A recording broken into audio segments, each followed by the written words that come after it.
बोलिए श्री वृंदावन बिहारी लाल की जय हो। सप्ताह ज्ञान यज्ञ की जय हो। श्री स्वामी जी महाराज की जय हो। अब भरत जी राजगद्दी पर बैठे तो मेरे राज्य में सब प्रसन्न रहे, किसी को कोई कष्ट ना हो, सब आनंद में रहें। तो श्रोताओं, भरत जी ने अपनी प्रजा की कुशलता के लिए अनेकों यज्ञ किया, लेकिन जब भरत जी ने यह देखा कि अब राजभोग का प्रारब्ध क्षीण हो गया है, प्रायः राजा लोग राज्य के लिए, पद के लिए लड़ रहे हैं, तो ऐसी परिस्थिति में मेरा शासन करना उचित नहीं। तो भरत जी क्या किए, अपने राज्य को जथा योग्य अपने पुत्रों में बांट दिए और पूर्ण रूप से वैराग्य लेकर के गंडकी नदी के किनारे एक छोटी सी कुटिया बनाए और वहीं पर रहने लगे। देखिए श्रोताओं, मोह बड़ा प्रबल होता है। भरत जी ने उतने बड़े राज्य का त्याग कर दिया, लेकिन एक दिन की बात है, सुखदेव स्वामी जी कह रहे हैं, परीक्षित, भरत जी गंडकी नदी में स्नान कर रहे थे और एक गर्भवती मृगी प्यास से व्याकुल होकर के गंडकी नदी में जल पी रही थी और उसी समय एक सिंह अपनी भयानक गर्जना से जंगल को ध्वनित कर रहा था।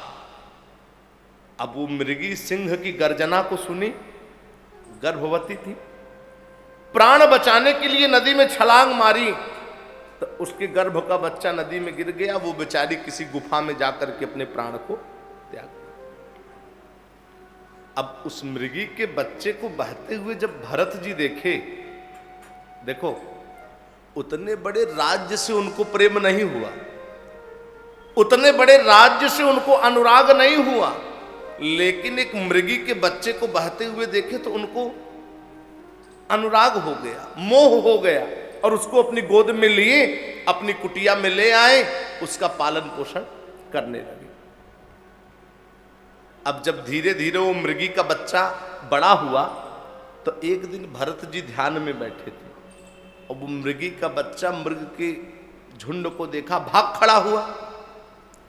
और जब भरत जी ध्यान आदि से निवृत्त हुए, देखे मृगी का बच्चा नहीं है, तो उस मृगी के बच्चे का स्मरण करते हुए भरत जी ने अपने प्राण को त्याग दिया। तो भगवान ने गीता में अर्जुन से क्या कहा है कि अर्जुन, यम यम वापी स्मरण भावम त्यजत्यन्ते कलेवरम। भगवान बोले, अर्जुन, मृत्यु के अवसर पर जो जिसका स्मरण करते हुए अपने प्राण को त्यागता है वो उसी योनि को प्राप्त होता।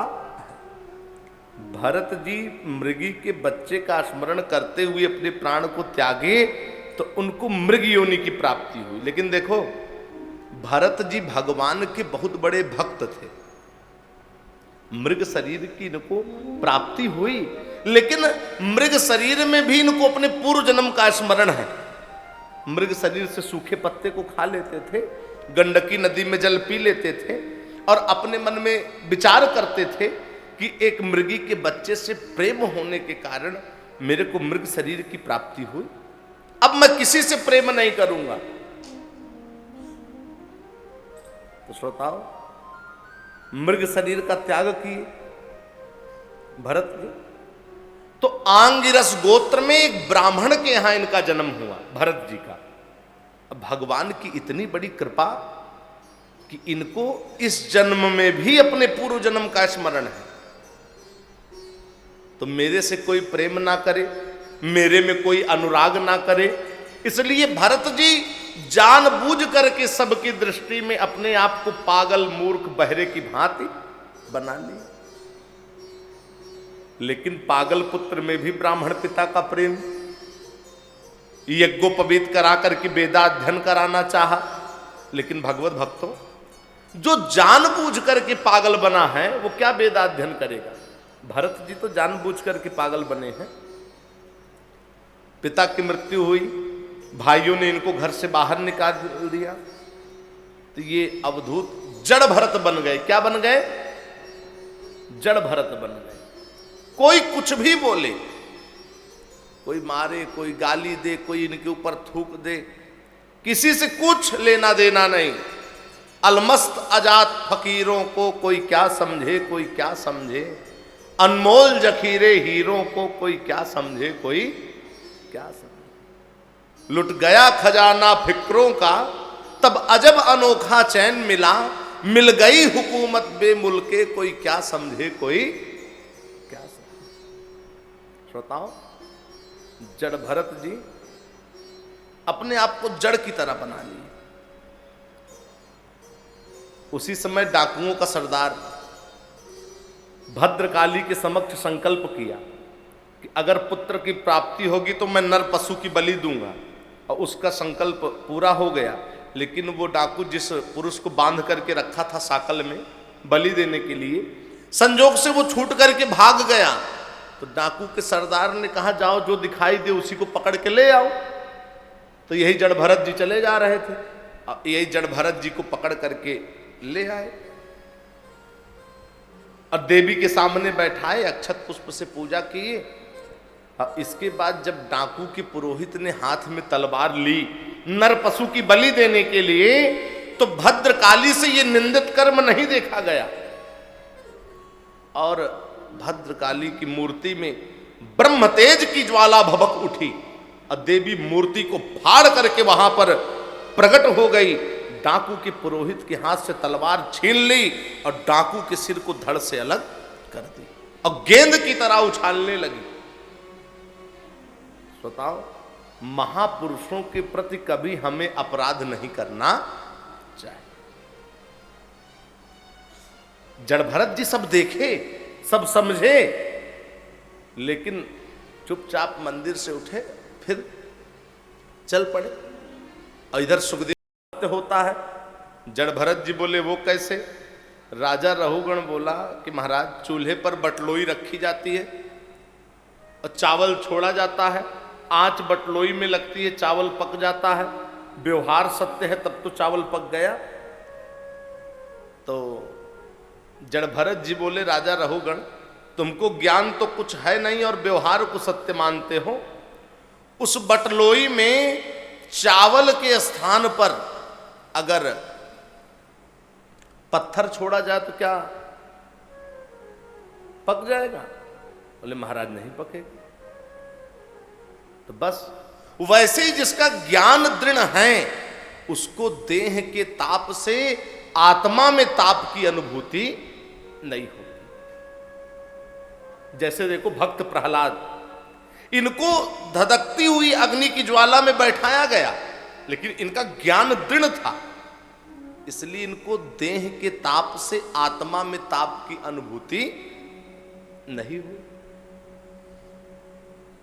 जड़ भरत जी कह रहे हैं कि राजा रहुगण रहुगणेत तपसा नयाति नचे जया निर्वपणात् गृहात् बा न छंदसा नैव जलाग्नि सूर्ये बिना महत पाद रजोभिषेकम।